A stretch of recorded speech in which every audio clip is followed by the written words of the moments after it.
Boa noite a todos, graça e paz da parte de Deus e do Senhor Jesus Cristo. Hoje eu separei uma passagem aqui para a gente meditar. Na verdade, quem escolheu foi a Ingrid e a Andrea, de João capítulo 8, do versículo 1 ao 30. Mas antes de nós vermos isso, eu quero fazer com vocês uma oração para a gente iniciar. Oremos. Senhor Deus Todo-Poderoso, em nome do Teu Filho Jesus Cristo, estamos aqui mais uma vez para buscar as Suas instruções, a Tua graça, a Tua misericórdia, a Tua bondade.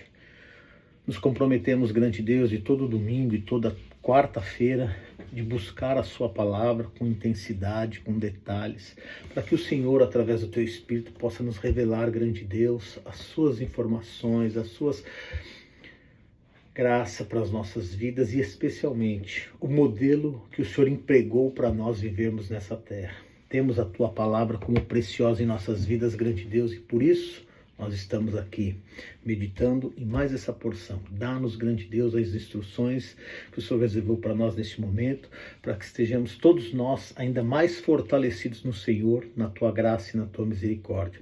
Estende as Suas mãos e abençoa os nossos irmãos, especialmente aqueles que estão aflitos, angustiados, tristes, enfermos, seja a enfermidade no corpo, na mente ou na alma. Que a Tua misericórdia, a bondade, possa livrá-los, grande Deus, de todas as dificuldades e conceder-lhes, grande Deus, bênçãos e milagres em nome do Teu Filho Jesus Cristo.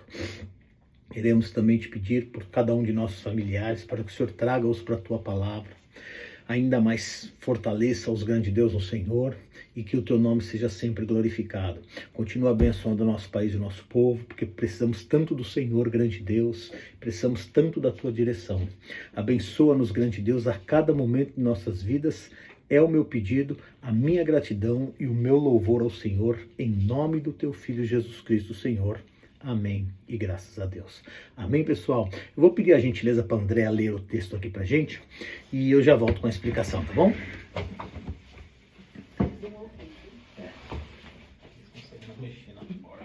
Sim. Paz do Senhor Jesus a todos. Amém? João 8, do 1 ao versículo 30. Jesus, porém, foi para o Monte das Oliveiras. Ao amanhecer, ele apareceu novamente no templo, onde todo o povo se reuniu ao seu redor. E ele se assentou para ensiná-los. Os mestres da lei e os fariseus trouxeram-lhe uma mulher surpreendida em adultério. Fizeram-na ficar em pé diante de todos e disseram a Jesus: Mestre, esta mulher foi surpreendida em ato de adultério. Na lei, Moisés nos ordena apedrejar tais mulheres. E o Senhor, o que diz? Eles estavam usando essa pergunta como armadilha, a fim de terem uma base para acusá-lo. Mas Jesus inclinou-se e começou a escrever no chão com o dedo. Visto que continuavam a interrogá-lo, ele se levantou e lhes disse: Se algum de vocês estiver sem pecado, seja o primeiro a tirar a pedra nela. Inclinou-se novamente e continuou escrevendo no chão. Os que o ouviam foram saindo um de cada vez, começando pelos mais velhos. Jesus ficou só, com a mulher em pé diante dele. Então pôs-se em pé e perguntou-lhe: Mulher, onde estão eles? Ninguém a condenou. Ninguém, Senhor, disse ela. Declarou Jesus: Eu também não a condeno. Agora vá e abandone a sua vida de pecado. Falando novamente ao povo, Jesus disse: Eu sou a luz do mundo. Quem me segue nunca andará em trevas, mas terá a luz da vida. Os fariseus lhe disseram: Você está testemunhando a respeito de si próprio. O seu testemunho não é válido. Respondeu Jesus: Ainda que eu mesmo testemunhe em meu favor, o meu testemunho é válido, pois sei de onde vim e para onde vou. Mas, se vocês não sabem de onde vim, nem para onde vou, vocês julgam por padrões humanos. Eu não julgo ninguém. Mesmo que eu julgue, as minhas decisões são verdadeiras, porque não estou sozinho. Estou com o Pai que me enviou. Na lei de vocês está escrito que o testemunho de 2 homens é válido. Eu testemunho acerca de mim mesmo, a minha outra testemunha é o Pai que me enviou. Então perguntaram: Onde está o seu pai? Respondeu Jesus: Vocês não conhecem nem a mim, nem a meu pai. Se me conhecessem, também conheceriam a meu pai. Ele proferiu essas palavras enquanto ensinava no templo, perto do lugar onde se colocavam as ofertas. No entanto, ninguém o prendeu, porque a sua hora ainda não havia chegado. Mais uma vez, Jesus lhes disse: Eu vou embora e vocês procurarão por mim e morrerão em seus pecados. Para onde vou, vocês não podem ir. Isso levou os judeus a perguntarem: será que ele irá matar-se? Será por isso que ele diz: para onde vou, vocês não podem ir? Mas ele continuou: vocês são daqui de baixo, eu sou lá de cima. Vocês são deste mundo e eu não sou deste mundo. Eu lhes disse que vocês morrerão em seus pecados. Se vocês não crerem que eu sou, de fato, morrerão em seus pecados. Quem é você? Perguntaram eles. Exatamente o que tenho dito o tempo todo. Respondeu Jesus: tenho muitas coisas para dizer e julgar a respeito de vocês. Pois aquele que me enviou merece confiança e digo ao mundo aquilo que dele ouvi. Eles não entenderam que ele estava falando a respeito do Pai. Então Jesus lhe disse: quando vocês levantarem o Filho do Homem, saberão que eu sou e que nada faço de mim mesmo, mas falo exatamente o que o Pai me ensinou. Aquele que me enviou está comigo. Ele não me deixou sozinho, pois sempre faço o que lhe agrada. Tendo dito essas coisas, muitos creram nele.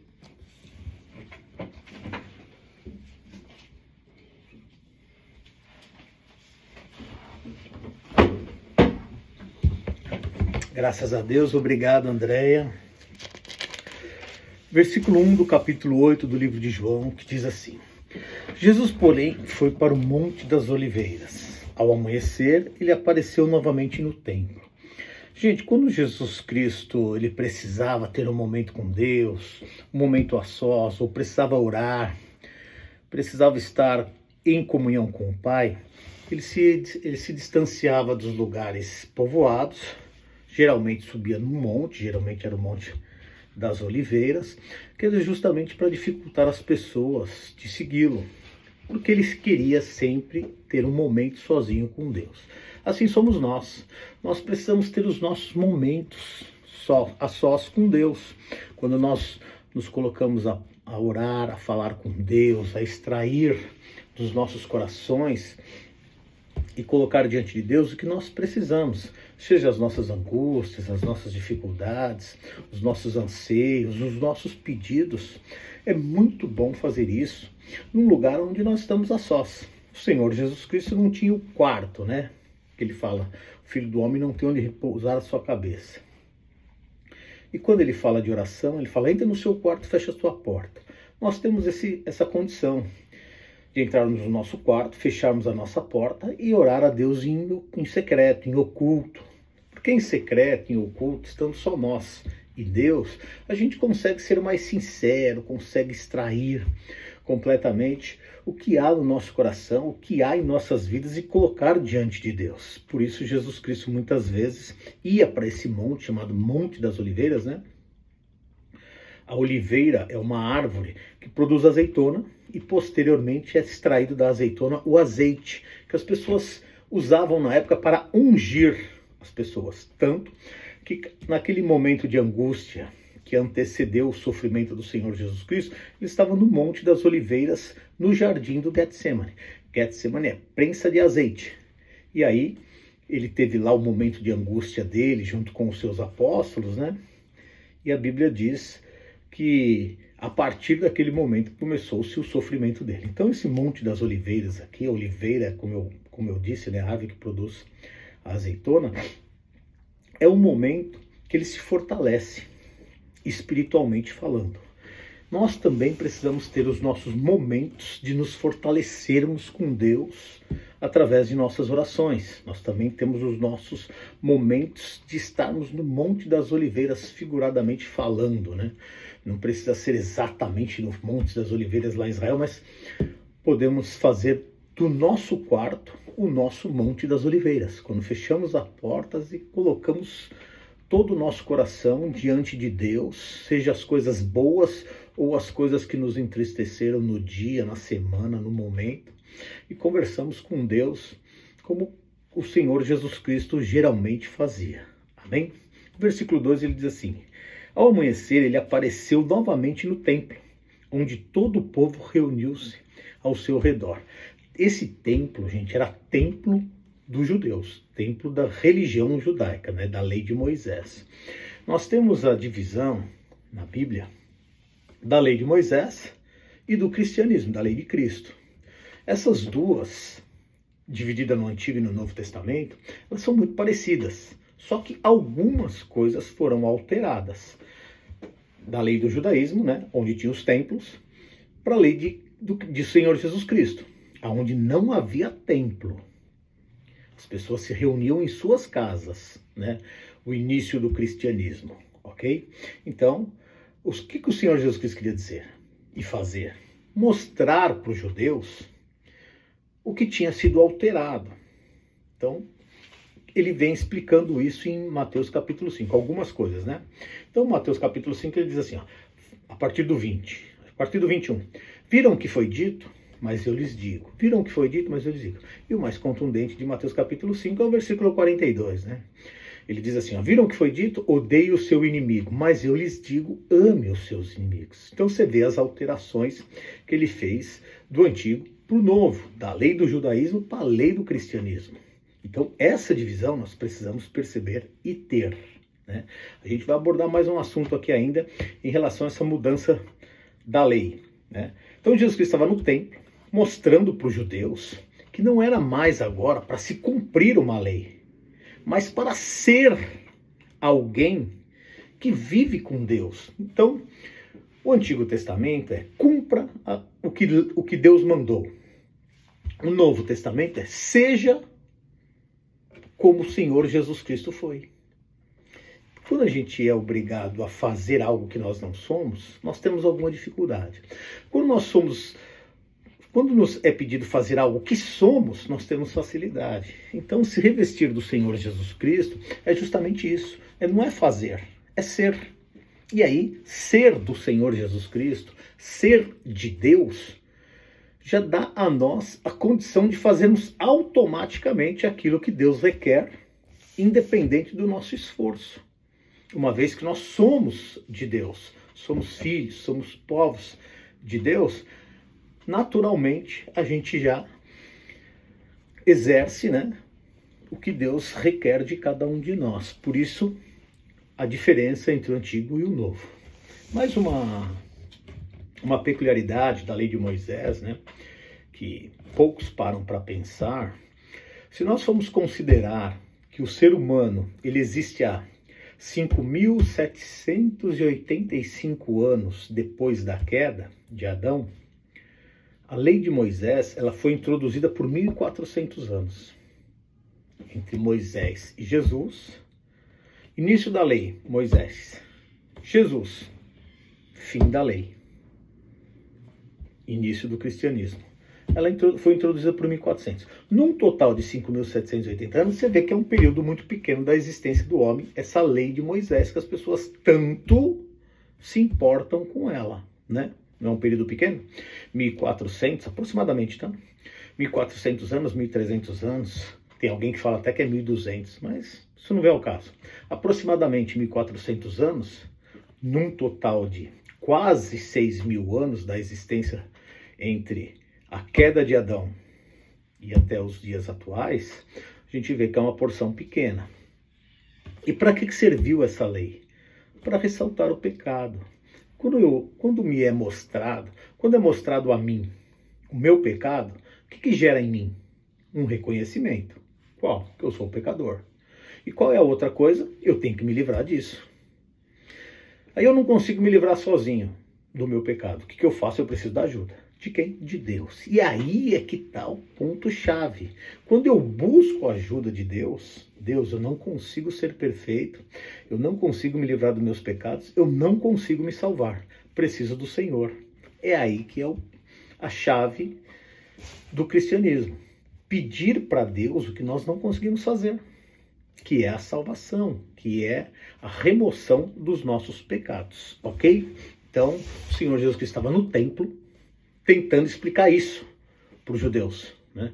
Que eles não tinham mais como realizar a lei, cumprir a lei, e por isso eles precisavam reconhecer-se como pecadores e aí pedir que Deus os perdoasse e os salvasse. E ele se assentou para ensinar, justamente, além do que eu estou falando, outras coisas. Os mestres da lei e os fariseus trouxeram-lhe uma mulher surpreendida em adultério. Fizeram-na ficar em pé diante de todos e disseram a Jesus: Mestre, esta mulher foi surpreendida em ato de adultério. Na lei, Moisés nos ordena apedrejar tais mulheres. O Senhor o que diz? Então observa, gente. Estava num templo com muitas pessoas, né? E Jesus Cristo tinha se colocado lá para ensinar e eles queriam pegar Jesus Cristo em algo que ele falasse. Trouxeram a mulher surpreendida em adultério. Não tinha outro momento para fazer isso? Não tinha um momento mais propício para fazer isso? Justamente na hora que o Senhor Jesus Cristo ia ensinar? Então você vê que esses mestres da lei não estavam interessados nas coisas de Deus, mas em atrapalhar o ensino de Deus, né? E hoje a gente encontra essas coisas nos dias atuais. Pessoas de vez ensinar as coisas de Deus, querendo atrapalhar as coisas de Deus. Então coloca, mas isso. E essa mulher foi pega em adultério. Então, o mais importante, gente, de nós observarmos o pecado dos outros, nós observarmos os nossos próprios pecados. E não só os nossos pecados, mas a nossa conduta diante de Deus, na trajetória das nossas vidas, nessa jornada terrena que nós temos. E aí nós estaremos enquadrados no grupo daqueles que pensam, que são inteligentes, que são racionais, que estão no caminho certo em busca do reino de Deus, né? Aí vamos ver o que aconteceu. Na lei de Moisés, Moisés manda apedrejar tais mulheres. O Senhor o que diz? Eles estavam usando esta pergunta como armadilha, a fim de terem uma base para acusá-lo. Jesus Cristo estava ensinando. Se você era mulher, pega em adultério. Disseram que na lei manda apedrejar. Se na lei manda apedrejar, eu não preciso dar resposta nenhuma, cumpre-se a lei, né? Mas eles sabiam que Jesus Cristo não ia mandar apedrejar a mulher. Porque Jesus Cristo não veio para julgar, para condenar. Essa primeira vinda do Senhor, o momento que ele esteve na terra, por décadas, né, há quase 2000 anos atrás, ele não veio para julgar, não veio para condenar, ele veio para abençoar. E as pessoas já tinham percebido, os mestres da lei já tinham percebido isso. Então os mestres da lei falaram assim, vamos colocar uma situação para Jesus Cristo, para ver se ele vai cumprir a lei, ou se ele vai usar o método que ele está empregando agora, que é a misericórdia, a graça, o amor, o ensinamento, o exemplo, o perdão, né? E aí Jesus Cristo foi muito sábio, né? Porque na lei, essas mulheres eram para ser apresentadas aos sacerdotes, que estavam cerimonialmente puros. E aí o sacerdote fazia lá um certo ritual lá, para saber realmente se a mulher tinha sido pega em adultério, tinha testemunha, tinha uma série de coisas lá. E aí aqueles que estavam cerimonialmente puros podiam apedrejá-la depois do julgamento. E aí Jesus Cristo usou justamente essa porção da lei, né? Então ele disse assim, ó, mas Jesus inclinou-se e começou a escrever no chão com o dedo. Primeiro, ele se dobra diante do chão, ali se inclina, começa a escrever no chão. O que Jesus Cristo estava escrevendo? A Bíblia não fala o que ele estava escrevendo no chão. As pessoas colocam suposições, falando que era o nome das pessoas, falando que era porções da lei, falando que era... Aqui não está dizendo o que é. O que Jesus Cristo queria é que as pessoas ver a insistência desses acusadores em relação àquela situação. Por isso ele deu esse certo tempo. Começou a escrever no chão e esperou para ver qual era a reação dos acusadores. Se era insistência ou se eles iam simplesmente deixar para lá. E aí houve a insistência, quer ver?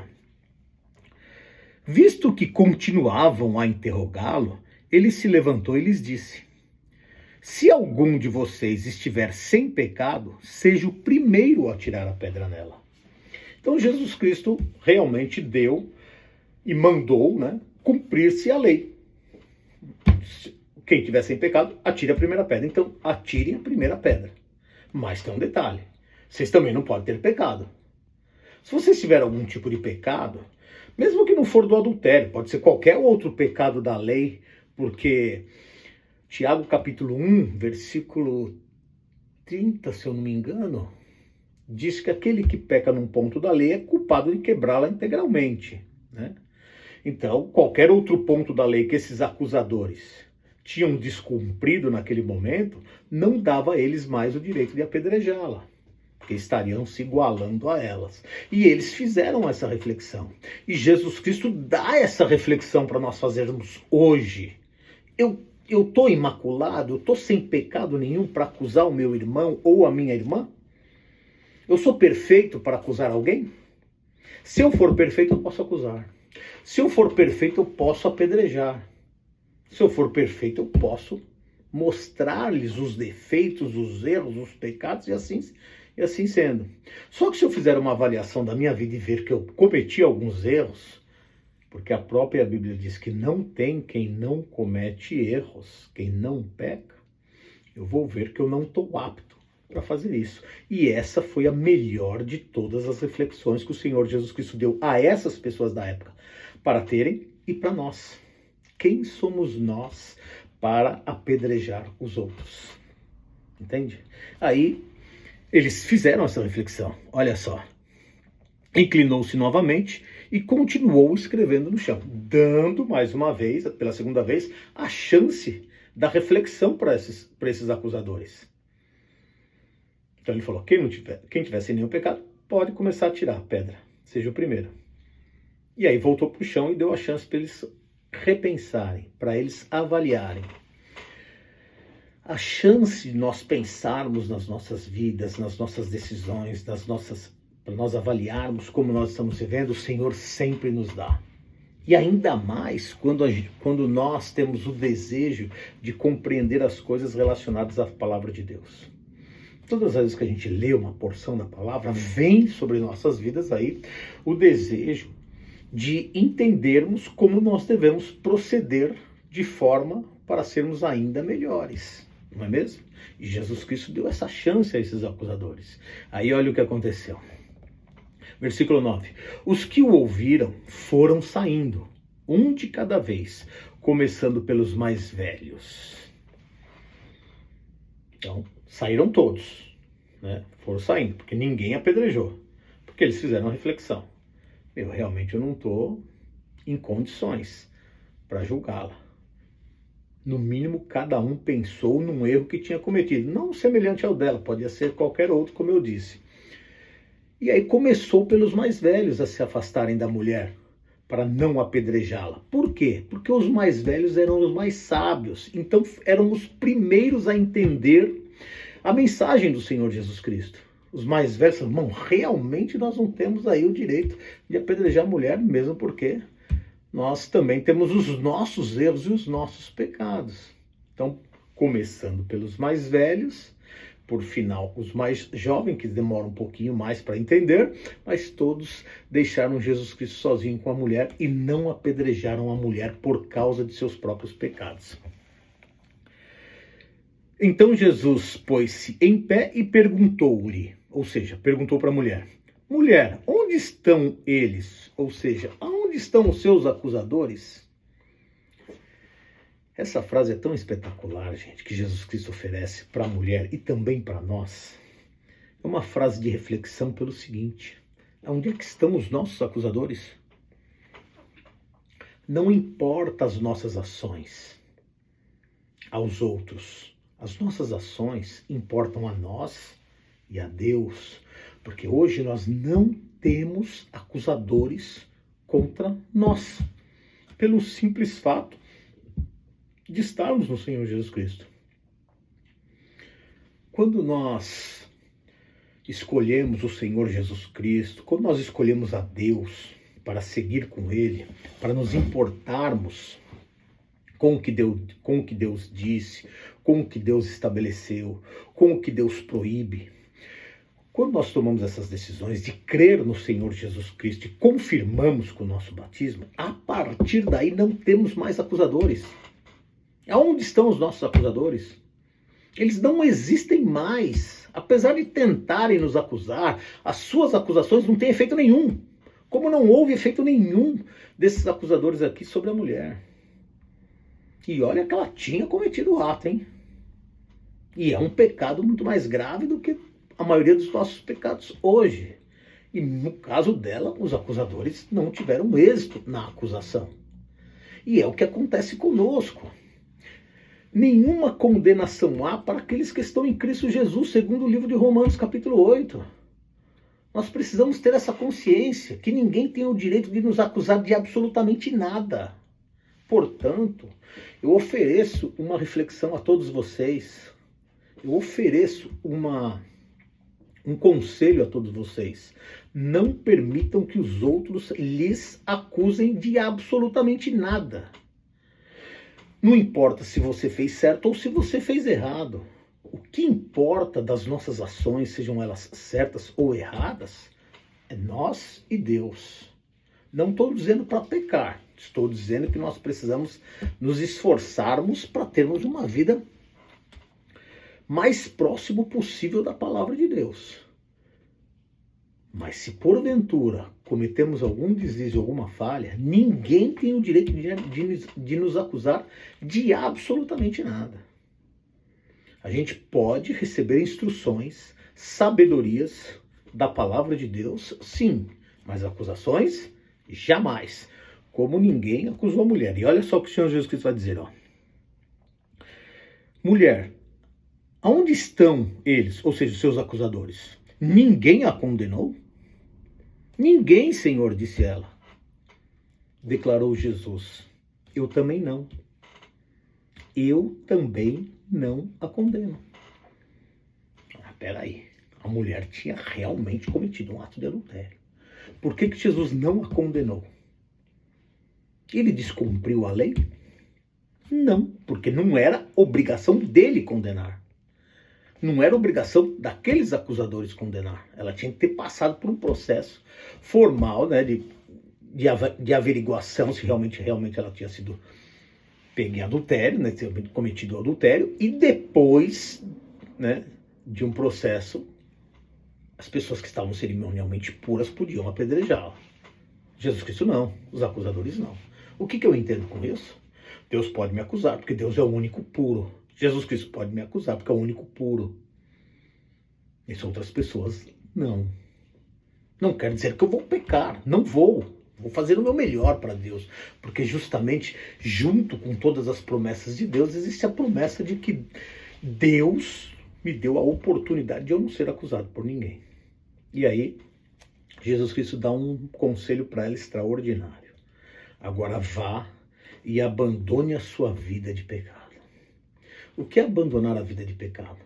Passar a viver servindo a Deus e ao Senhor Jesus Cristo e crendo que ao servir de todo o coração, ao realizar as obras que o Senhor requer, ao se abster daquilo que Jesus proíbe, é uma vida esplêndida que o Senhor nos concede para vivermos. Então é uma excelente dica, vá e abandone a sua vida de pecado. Como a mulher conseguia abandonar a vida de pecado? Está falando do pecado do adultério, mas existem outros. Como a gente abandona a vida de pecado? Quando a gente se debruça diante da palavra de Deus e passa a entender e saber o que é pecado e o que podemos fazer. A palavra de Deus nos faz tudo isso. E aí eu consigo me revestir do Senhor Jesus Cristo e ser uma pessoa que na esmagadora maioria dos meus atos estão de acordo com a palavra de Deus. Perfeito ninguém é, como a própria Bíblia diz. Mas o fato de termos a intenção e o desejo de cumprir a palavra de Deus já mostra para Deus que nós estamos no caminho certo. Para Deus e para nós, né? Versículo 12. Falando novamente ao povo, Jesus lhes disse, eu sou a luz do mundo. Olha que frase, gente. Luz do mundo. O que seria isso? Luz do mundo. Quando nós estamos num caminho, nós precisamos de luz. Se nós estamos andando de dia, a luz do sol vai nos favorecer encontrarmos o caminho. Mas, espiritualmente falando aqui, ó, a luz do sol não nos auxilia no caminho espiritual. O que nos auxilia no caminho espiritual é Jesus, que é a luz. E o Jesus é a palavra de Deus. Esse livro abençoado, chamado Palavra de Deus, que figuradamente é o próprio Senhor Jesus Cristo, é a luz das nossas vidas, do nosso caminho. O Senhor Jesus Cristo veio para nos iluminar, ou seja, sigam assim, andem assim, percorram esse caminho. Ele também disse, nesse mesmo livro, no livro 14, no capítulo 14, ele disse assim, ó, eu sou a luz, eu sou o caminho, a verdade e a luz. Eu sou o caminho, a verdade e a vida. Ninguém vem ao Pai senão por mim. A frase correta é essa. Eu sou o caminho, a verdade e a vida. Ninguém vem ao Pai senão por mim. Observa que ele é o caminho. Ele é a verdade, ele é a vida. Esse caminho nós precisamos percorrer. Com o Senhor Jesus Cristo nós conseguimos enxergar esse caminho corretamente. Quem me segue nunca andará em escuridão. Trevas é escuridão, tá? Mas terá a luz da vida. Escuridão, quando eu não consigo enxergar o caminho. Luz, que leva a vida eterna, a vida para sempre, que é indispensável para mim percorrer o caminho. Então, trocando em miúdos, o Senhor Jesus Cristo, a palavra de Deus, é indispensável para nós chegarmos à vida eterna. Por isso, a importância da palavra de Deus em nossas vidas. Aí o versículo 13 diz assim, os fariseus lhes disseram, você está testemunhando a respeito de si próprio. O seu testemunho não é válido. Realmente, na lei de Moisés, o testemunho dado de si próprio não era válido. E até hoje isso é uma verdade, tá? Até na lei do cristianismo isso é uma verdade. Até na lei dos homens isso é uma verdade. Porque o que é um testemunho dado de si mesmo? Eu falar de mim. Então, claro que eu vou falar coisas boas de mim e vou omitir as coisas erradas que eu fiz. Todos nós temos isso como defesa. E aí, se eu falar de mim mesmo, é claro que eu vou estar ocultando erros e apresentando acertos. E aí o testemunho não fica válido, não fica verdadeiro, não fica legítimo, não fica incompleto, não fica completo. O meu testemunho de mim mesmo é incompleto, porque eu só vou exaltar os atos bons e omitir os atos ruins. Então, por causa disso, porque as pessoas fazem isso, o testemunho dado de si próprio não é válido. Era uma verdade. Agora vamos ver o que Jesus Cristo responde. Ainda que eu mesmo testemunhasse a meu favor, o meu testemunho é válido, pois sei de onde vim e para onde vou. Difícil, hein, de interpretar? Por que o testemunho de Jesus Cristo? Ele falou supostamente, né? Ainda que quer dizer, supostamente falando, eu poderia dar um testemunho de mim mesmo. Porque sei de onde vim. De onde ele veio? Do Pai, de Deus. Para onde ele estava indo? De volta para Deus.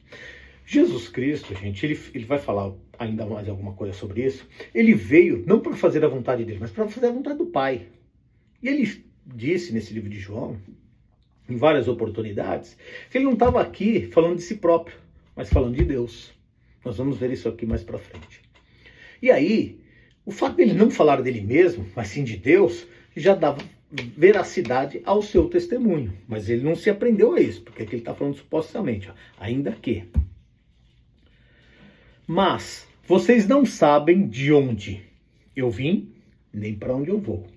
Ou seja, vocês não me conhecem. E o fato de eu ser um representante de Deus, vocês também não conhecem a Deus. É isso que ele estava dizendo. Por isso que o testemunho deles era falho. Porque eles não conheciam Deus como realmente Deus é. A gente vê essas pessoas aqui, esses mestres da lei da época, se dizendo mestres da lei, se dizendo mestres dos conhecimentos que Deus ofereceu a eles, mas cometendo erros que Jesus Cristo expôs, que eram erros, né, imperdoáveis. Então você vê que eles faziam coisas aí completamente contra a vontade de Deus e se diziam de Deus. Hoje acontece isso. E não é em pouco lugar, é em muitos lugares. Pessoas se dando testemunho de si próprio, né? Então eu sou um servo de Deus. E falando muitas coisas contra a palavra de Deus. Entende? Então, Jesus Cristo veio justamente para nos ensinar a interpretar essas coisas. Quando não adianta uma pessoa dizer que é servo de Deus. Ela precisa mostrar que é servo de Deus com as suas atitudes, com as suas palavras, o que ela prega, o que ela ensina, o que ela faz, vai mostrar que é servo, vai mostrar que é filho de Deus. E não só o testemunho que ela mesma dá de si própria, ok? Versículo 15 diz assim: vocês julgam por padrões humanos, eu não julgo ninguém. Claro que eles julgavam por padrões humanos, né? E o que eles mais gostavam de fazer é julgar por padrões humanos. E Jesus Cristo não julgava ninguém. Mas Jesus Cristo vai nos julgar? Vai, mas não nesse momento. Jesus Cristo, no primeiro momento, a primeira vinda dele à Terra, quando ele esteve aqui por algumas dezenas de anos, ele não veio para julgar. Ele veio para ensinar, ele veio para ser exemplo, ele veio para perdoar e principalmente morrer por nossos pecados. Então veio para nos trazer benefícios, para que nós entendêssemos que precisamos muito dele e de Deus. Precisamos demais de Deus e do Senhor Jesus Cristo em nossas vidas. E sem eles, a gente não tem êxito em absolutamente nada, muito menos nas coisas espirituais. Então, esse foi o primeiro objetivo do Senhor Jesus Cristo. Depois, claro que haverá um julgamento. Hoje, nós somos julgados, falando de julgamento de Deus, nós somos julgados a todos os momentos. A Bíblia diz, não se deixe enganar, o que o homem plantar, ele vai colher. Então, para Deus nos dar a colheita do que nós plantamos, tem que haver um julgamento. No último suspiro de nossas vidas, gente, vai haver outro julgamento, se nós estamos em Cristo ou não. Se no último suspiro estivermos em Cristo, nós vamos para o lado de Deus. Se no último suspiro nós não estivermos em Cristo, nós vamos para longe de Deus. Simples assim, em se tratando de salvação. E depois haverá outro julgamento, o grande tribunal de Deus, que vai julgar as nossas obras. Mas aí nós já estaremos ou do lado de Deus, ou distante de Deus. Aí é outro julgamento para entrar no reino, para entrar no lago de fogo, que é considerado o inferno definitivo. Então, o mais importante, o Senhor Jesus Cristo veio para nos trazer bondades, coisas fantásticas, maravilhosas, perdão, exemplo, ensinamentos, e isso nós não podemos abrir mão. Nós precisamos nos apegar a isso, como diz o dito popular, com unhas e dentes, né? Porque é coisa importante para as nossas vidas, é um tesouro para as nossas vidas. Amém? Versículo 16. Mesmo que eu julgue, as minhas decisões são verdadeiras, porque não estou sozinho, estou com o Pai que me enviou. Você viu aí ele falando? Que era justamente uma porção daquilo que eu estava dizendo quase agora. O Senhor Jesus Cristo, ele vem enviado por Deus. O Senhor Deus o envia. Então qual é a função do Senhor Jesus Cristo? Extrair de Deus e entregar a nós. Então a vontade dele aí está meio sem ação, apesar da vontade dele ser a mesma de Deus. É mais ou menos o que acontece com a gente quando nós somos de Deus. A gente quer transferir às pessoas realmente o que Deus determinou e não a nossa vontade. Os verdadeiros, né?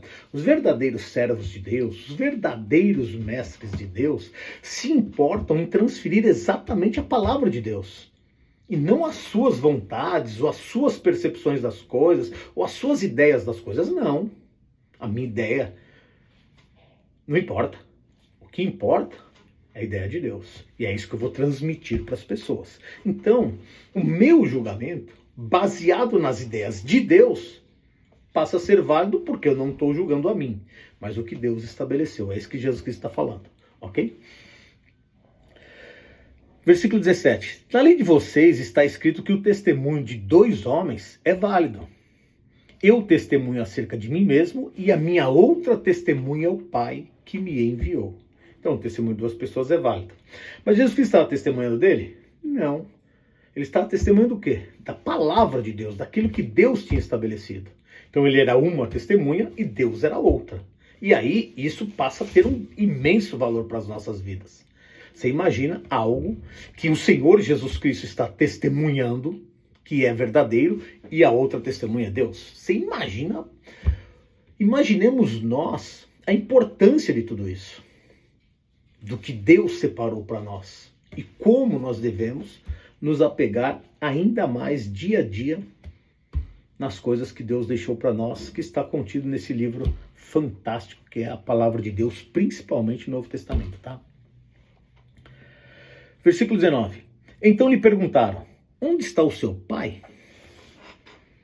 Acho que eles estavam pensando que era o pai físico, né? A gente vê, em se tratando do pai físico de Jesus, né?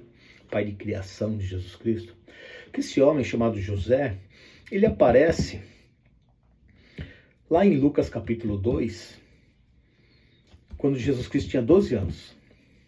E aí Jesus Cristo estava no templo, né? E eles estavam indo para suas cidades e deram falta de Jesus Cristo, voltaram e acharam Jesus Cristo no templo lá, conversando e aprendendo com os mestres da lei. E aí a gente vê Jesus Cristo interagir com esse pai José, esse pai de criação dele. Depois José não aparece mais na Bíblia. Então entendemos que ele em algum momento morreu. Antes de Jesus Cristo ter os seus 30 anos, que é quando Jesus Cristo, quando a Bíblia aparece, mostra Jesus Cristo de novo. Então, a Bíblia mostra Jesus Cristo quando nasce, bebezinho, com 12 anos, uma única aparição lá em Lucas capítulo 2, depois, quando Jesus Cristo faz 30 anos, que é batizado por João Batista e começa o seu ministério. Quando ele nasce, quando ele tem 12 anos, interage com José, pai de criação. Quando ele tem 30, José já não aparece mais. Então, nesse meio de tempo, em algum momento, José deve ter partido, deve ter falecido. E eles estavam pensando que era desse pai que Jesus Cristo estava dizendo. Mas, na verdade, Jesus Cristo estava dizendo do Pai Celestial, que é Deus.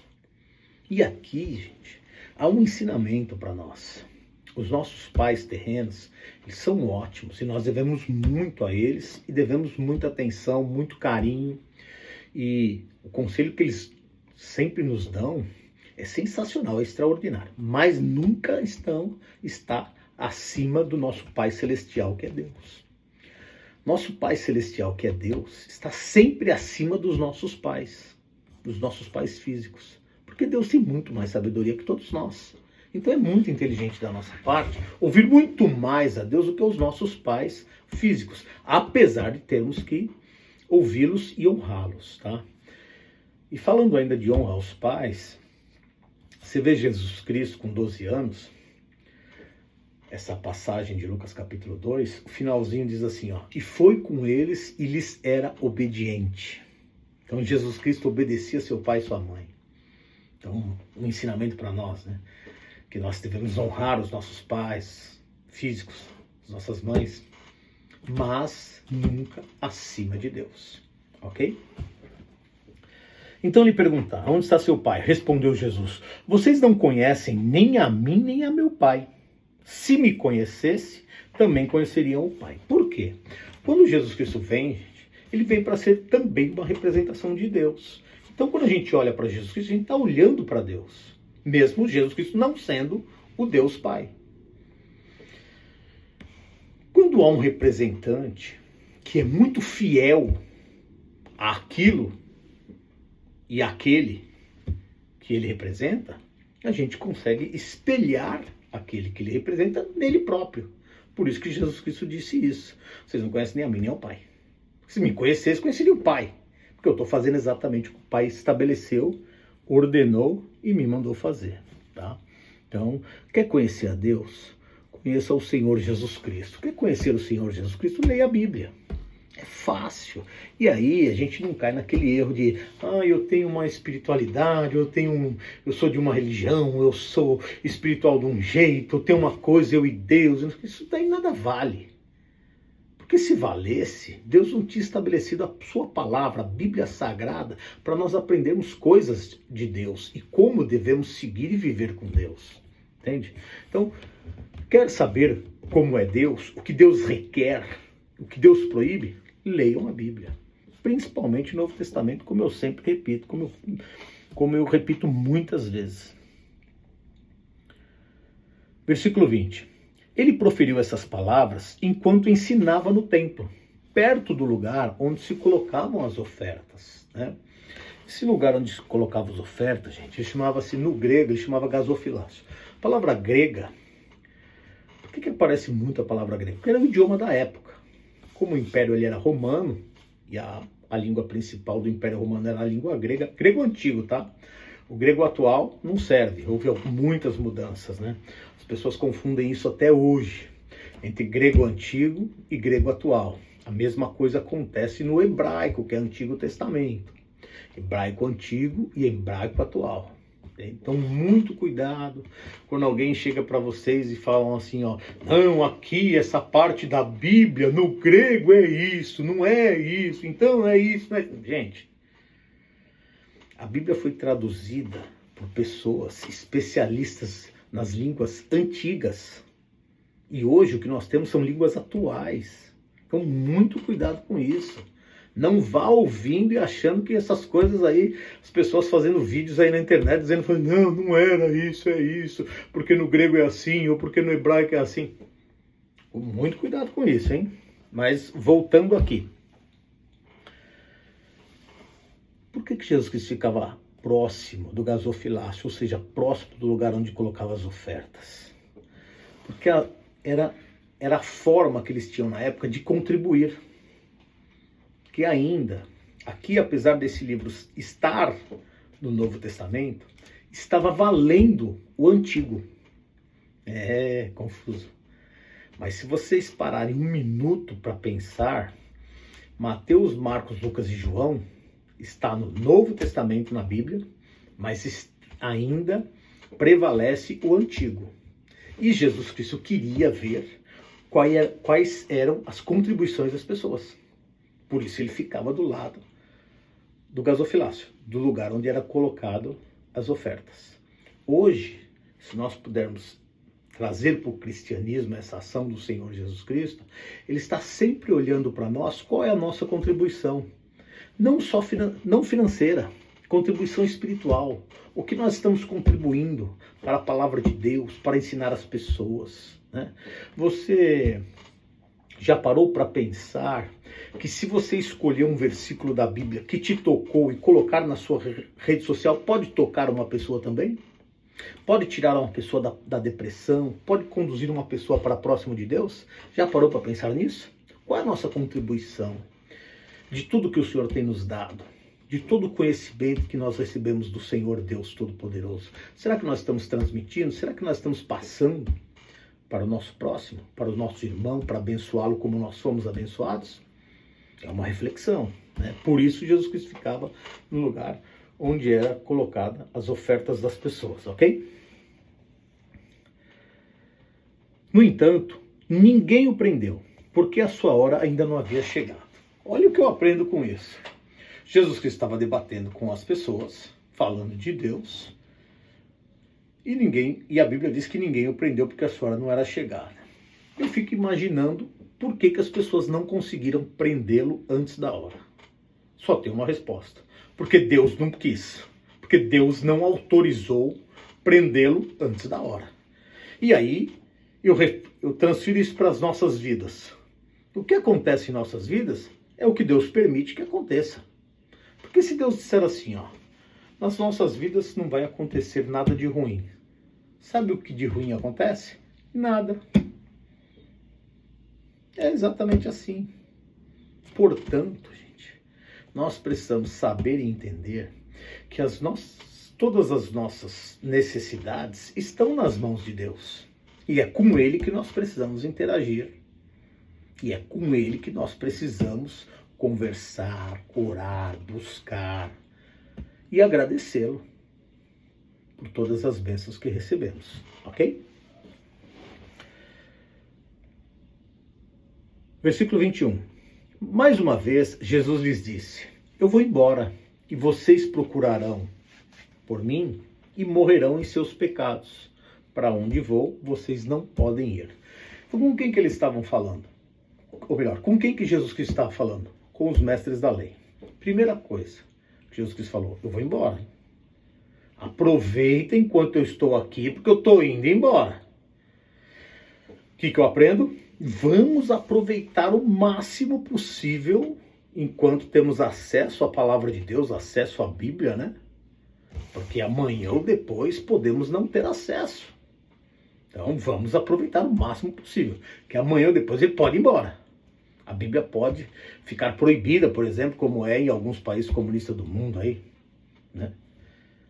Pode acontecer isso no Brasil. Eu não acredito que vai acontecer tão já, mas pode acontecer.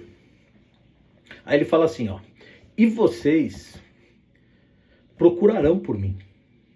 Ou seja, quando a Bíblia, num determinado momento da história, a Bíblia vai ficar mais escassa, né? Vai ficar mais difícil. E aí as pessoas vão ter essa sede e aí não vão ter acesso facilmente. E aí ele coloca a outra frase, e morrerão em seus pecados. Porque se nós não acessarmos a palavra de Deus, como nós vamos ficar conscientes dos nossos pecados, dos nossos erros? Como nós vamos saber? Se eu não sei, não consigo corrigi-los, e aí acontece comigo o quê? Morro em meus pecados. Morrendo em meus pecados, eu não consigo ir para onde Jesus Cristo vai. Ele disse aqui, ó: para onde vou, vocês não podem ir. Se eu permanecer nos meus pecados, se eu não reconhecê-lo, eu não posso ir para onde ele foi. E aí é muito ruim, muito difícil. Versículo 22. Isso levou os judeus a perguntarem: será que ele vai matar-se? Será por isso que ele diz: para onde vou vocês não podem ir? Mais uma vez, os judeus estavam pensando que ele estava falando fisicamente. E ele estava falando espiritualmente. Para onde Jesus Cristo iria, né? Ou foi, melhor dizendo. Para onde Jesus Cristo foi que essa galera aqui não pôde ir? Para o céu. Para o reino de Deus. Para junto de Deus. E essa galera não pôde ir. Porque eles morreram em seus pecados, porque não reconheceram o Senhor Jesus Cristo. E isso não pode acontecer com a gente, porque é muito ruim, gente. Aqui está um exemplo do que não pode acontecer com a gente.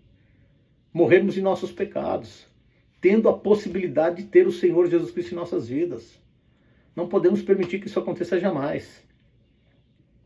E nem podemos entender coisas espirituais como coisas físicas, como eles disseram aqui, ó. Para onde ele vai? Ele vai se matar? Claro que não. Jesus Cristo está falando de coisas espirituais. Versículo 23. Mas ele continuou: vocês são daqui de baixo, eu sou lá de cima. Vocês são desse mundo, eu não sou desse mundo. Aqui ele deu uma boa dica para as pessoas. Eles vão conseguir entender, né? Aí Jesus Cristo deu uma boa dica para entender. Jesus Cristo era de onde? Do céu. E as pessoas que estavam ouvindo ele eram de onde? Da terra. As pessoas que estavam ouvindo ele eram deste mundo terreno. E Jesus Cristo não era desse mundo terreno. Eu faço uma pergunta: e nós? Somos da onde? Somos desse mundo, ou seja, que vamos morrer em nossos pecados, ou somos do céu? Somos do reino de Deus, que apesar de vivermos na terra, nós vivemos como se estivéssemos no reino de Deus, confiando, crendo, acreditando em coisas invisíveis e impossíveis, nos milagres de Deus, nas bênçãos, nas maravilhas do Senhor em nossas vidas. É uma pergunta que nós fazemos para nós mesmos, ok? Versículo 24. Eu lhes disse que vocês morrerão em seus pecados, se vocês não crerem que eu sou. De fato, morrerão em seus pecados. Jesus Cristo está dizendo uma verdade verdadeira. Se nós não acreditarmos que Jesus Cristo é quem Ele é, Salvador de nossas vidas, o Messias, o Cristo, o profeta, o professor, o pastor, o sumo sacerdote, aquele que intercede por nós diante de Deus, aquele que nos livra de nossos pecados, aquele de quem nós dependemos para viver e para fazermos qualquer coisa, acontece o que com a gente? Morreremos em nossos pecados. E essa morte não é só física, é a morte eterna. Apocalipse capítulo 20 fala de uma tal de segunda morte. E o que quer dizer isso? Primeira morte, que é essa que nós conhecemos, que todo mundo vai passar por ela, é o afastamento. Morte é separação. É quando a gente se separa do mundo. E a segunda morte é quando um grupo se separa, além do mundo, também de Deus. Então, segunda. Primeira, separou do mundo. Segunda, separou de Deus. que é o que Jesus Cristo está falando, que eles morrerão em seus pecados, tá? Que eu jamais quero que aconteça para mim e nem para nenhum de vocês. Por isso, nós nos colocamos sempre para observar, olhar, aprender e viver a palavra de Deus. Amém? Quem é você? Perguntaram eles. Exatamente o que eu tenho dito o tempo todo, respondeu Jesus. Eles tinham tanta dificuldade de aprender, gente, que eles precisavam perguntar para que Jesus Cristo repetisse as mesmas coisas muitas vezes. E em algumas coisas isso realmente acontece com a gente, porque tem alguns momentos da Bíblia que realmente a Bíblia é muito difícil de interpretar. Mas outras coisas da Bíblia são facilmente de interpretar. Então, dependendo do nosso nível, como nós estamos espiritualmente falando, a gente busca primeiro as coisas fáceis de interpretar e gradativamente Deus vai nos acrescentando as coisas que são mais difíceis de interpretar. E aí a gente vai acrescentando e crescendo e aprendendo absolutamente todas as coisas com Deus, tá? Exatamente o que eu tenho dito o tempo todo, respondeu Jesus. Tenho muitas coisas para dizer e julgar a respeito de vocês, pois aquele que me enviou merece confiança, e digo ao mundo o que dele ouvi. O que Jesus Cristo estava dizendo? O que ele ouviu de Deus, o que Deus mandou ele dizer. Por isso ele podia julgar se quisesse. Ele não veio para julgar. Ele veio. O julgamento do Senhor Jesus Cristo não era um julgamento de martelo. Era um julgamento assim, ó. Estou te dando um modelo a ser seguido. E vocês podem realizar esse modelo. Então Jesus Cristo é um professor para nós, não só em palavras, mas em ações. Amém? Versículo 27. Eles não entenderam o que ele estava falando a respeito do Pai. Ou seja, Jesus Cristo estava falando o que ouviu do Pai, que o Pai mandou ele dizer, e estava vivendo como o Pai viveria se tivesse vindo ao mundo. E eles não conseguiram entender isso. O Pai aqui é Deus. Eles diziam servos de Deus, mas não reconheciam que Jesus Cristo era o representante de Deus na Terra. Não é absurdo? Pois é, isso acontece muito. Apesar das pessoas dizerem que são representantes de Deus, não reconhecem quando um representante de Deus está falando. Então Jesus disse: quando vocês levantarem o Filho do Homem, saberão que eu sou. E nada faço de mim mesmo, mas falo exatamente o que o Pai me ensinou. Levantar é quando esse levantar o Senhor Jesus Cristo é o momento que eles prenderam Jesus Cristo na cruz, né? Então Jesus Cristo já estava predizendo isso antes de acontecer, que ele ia ser levantado na cruz. Quando Jesus Cristo foi levantado na cruz, muitas coisas aconteceram, gente. Houve um grande terremoto. O véu do templo se rasgou de alto a baixo. E Mateus ainda diz que muitos santos ressuscitaram e entraram na cidade. Então esse acontecimento, quando Jesus Cristo morre na cruz, é um acontecimento que nunca tinha acontecido quando alguém morria. E aconteceu com Jesus Cristo. Deu aí veracidade para as pessoas entenderem que o que Jesus Cristo sempre disse realmente era verdade. E era de Deus, né? E aí, nesse momento, muitos entenderam que ele era o Messias, o escolhido, que Deus tinha enviado para tirar o pecado do mundo. Aquele que me enviou está comigo. Ele não me deixou sozinho, pois sempre faço o que lhe agrada. Deus, que é o que tinha enviado Jesus Cristo, não deixava Jesus Cristo sozinho. Por quê? Porque Jesus Cristo era filho? Não, porque Jesus Cristo sempre fazia o que agradava a Deus. E assim é conosco. Quando nós nunca vamos ficar sozinhos? Quando nós vamos sempre ter a presença de Deus em nossas vidas?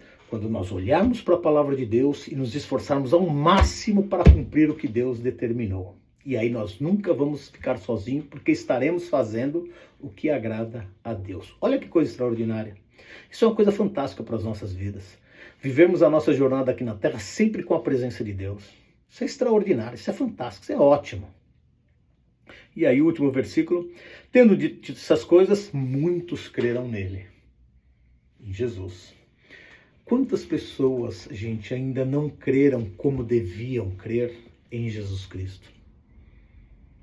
E quantas pessoas podem crer em Jesus Cristo e serem ricamente abençoadas por nosso intermédio, por intermédio de uma palavra que nós lançamos numa rede social, que nós falamos com alguém, que nós instruímos os nossos amigos, os nossos familiares, a quem nós amamos. Quantas pessoas não podem viver essa bênção, essa plenitude, essa graça, essa vida fantástica e maravilhosa que Deus nos dá para viver nessa terra? Podemos alcançá-los e vamos nos esforçar em fazer. Amém? Muito obrigado pela atenção de vocês. Eu quero fazer mais uma oração para a gente encerrar. Oremos. Senhor Deus Todo-Poderoso, muitíssimo obrigado. Mais uma vez nós estivemos aqui falando da Tua palavra, aprendendo, grande Deus, os detalhes que ela nos oferece, olhando para cada versículo, grande Deus, e absorvendo o que cada versículo nos ensina, e queremos ainda mais. Por isso, ajuda-nos, grande Deus, a todos os momentos, estarmos sempre crescendo e sempre aprendendo com o Senhor. E firmes no Teu Filho Jesus Cristo é o meu pedido ao Senhor por todos nós, em nome de Jesus. Que a cada momento de nossas vidas as Suas bênçãos estejam sobre nós. Prosperidade, saúde, paz e alegria, mas principalmente santificação e edificação no Senhor e no Teu Filho Jesus Cristo, por mim e por todos, em nome do Teu Filho Jesus Cristo, Senhor. Amém. E graças a Deus. Eu quero encerrar, gente, com uma bênção que a Bíblia mostra em 2 Coríntios, bem lá no finalzinho, né? Diz aproximadamente assim, que o amor de Deus, a graça e a salvação do Senhor Jesus Cristo, a comunhão e a presença do Espírito Santo estejam nas nossas vidas hoje e para todo sempre. Amém. Amém? Fiquem com Deus, que Deus continue abençoando a todos, em nome de Jesus.